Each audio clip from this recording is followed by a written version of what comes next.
Hi friends, இன்றைக்கி நம்ம என்னோடய டெரஸ் கார்டனில் புதினா ஹார்வெஸ்ட் பண்ண போகிறோம்.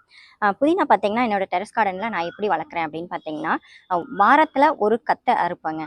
ஒரு கத்தை ஒரு பாட்டில் மட்டும் அறுப்பேன். இந்த 2 பாட்லேயும் சேர்த்து 2 கத்தை ஆகுங்க. இது எப்படி நான் ஆர்கானிக்காக வளர்த்துறேன் அப்படின்னு பார்த்தீங்கன்னா, இதை நான் ஃபுல்லாக ட்ரிம் பண்ணி விட்டுருவேன். இப்போ ட்ரிம் பண்ணி எடுத்துருவேன். இதுக்கப்புறம் வந்து நான் டீ தூள் வந்து நல்லா ட்ரை பண்ணிவிட்டு அதை வந்து இந்த செடிக்கு உரமாக கொடுப்பேங்க. அப்படி கொடுக்கும்போது என்ன ஆகும்னு பார்த்தீங்கன்னா, நம்ம கட் பண்ண அது வளர்ந்துக்கிட்டே இருக்குங்க. ஆர்கானிக்காக நம்ம வளர்த்து எடுக்கிற மாதிரி ஆயிடுச்சுங்க. இப்போ இந்த புதினா பார்த்தீங்கன்னா என்னோட டெரஸ் கார்டனில் நான் ஆர்கானிக்காக வளர்த்து எடுத்திருக்கேன். இப்போ இந்த புதினாவை நம்ம கட் பண்ணி எடுத்துடலாம். டெரஸ் கார்டனில் கத்தையாக புதினா ஹார்வெஸ்ட் பண்ணணும்னு நினச்சிங்கன்னா இந்த ஒரு டிப்பாக ஃபாலோ பண்ணி பாருங்கள். வாரத்தில் 5 கத்தை 6 கத்தை ஹார்வெஸ்ட் பண்ணலாம். என்னோட மண்ணுமே வந்து பார்த்தீங்கன்னா நல்ல வளமான மண்ணாக தாங்க இருக்கும். ஊரில் விளைச்சல் நிலத்தில் இருக்கிற மண்ணு கொண்டு வந்து தான் நான் இந்த செடிகளெல்லாம் வச்சுருக்கேன். நீங்கள் யாரெல்லாம் டெரஸ் கார்டனில் புதினா ஹார்வெஸ்ட் பண்ணியிருக்கிறீங்க, யாருக்கெல்லாம் ஃபெயிலியராக இருக்குது அப்படிங்கிறத கமெண்ட்டில் சொல்லுங்கள். நான் சொல்கிற இந்த டிப்பை ஃபாலோ பண்ணி 0 மெயின்டெனன்ஸில் கத்தையாக புதினா அறுவடை பண்ணுங்கள். ஃப்ரெஷ்ஷான புதினா.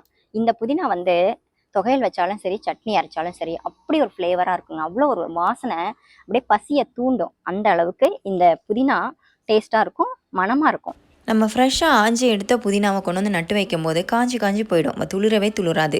இந்த டிப்பை ஃபாலோ பண்ணி பாருங்களேன், அருமையாக வருங்க. நானும் ஃபஸ்ட்டு அந்த மாதிரி தான் எனக்கு கருகி போச்சு. இந்த டிப்பை ஃபாலோ பண்ணதுக்கப்புறம் கத்தையாக நான் புதினா கட் பண்ண ஆரம்பிச்சிட்டேன். நம்மளோட டெரஸ் கார்டன் புதினா கட் பண்ணி எடுத்தாச்சுங்க. இதில் இருக்கிறது எல்லாமே கட் பண்ணி எடுத்தாச்சு. இந்த 2 பாட்டில் இருக்கிறதையும் கட் பண்ணி எடுத்தாச்சு. இப்போ என்ன பண்ணணும்னா, இந்த டீ தூள் இருக்கும் இல்லையா, நம்ம வந்து டீ போட்டு குடிச்சிட்டு மிச்சம் இருக்கிற வேஸ்ட் டீ தூள் இருக்கு இல்லையா, அந்த டீ தூள் வந்து இந்த மாதிரி ஒரு பிளேட்டில் கொட்டி நல்லா காய வச்சுருங்க. காஞ்சதுக்கப்புறம் கட் பண்ணதுக்கப்புறம் இந்த மாதிரி போட்டுருங்க. புதினாவை கட் பண்ணதுக்கப்புறம் இந்த மாதிரி போட்டிங்க அப்படின்னா உங்களுக்கு நல்லா துளிர் வச்சு அடிக்கடி நீங்கள் வந்து வாரத்தில் ஒரு கத்தை அளவுக்கு கட் பண்ணுற அளவுக்கு உங்களுக்கு புதினா நல்லா வளர்ந்து வருங்க.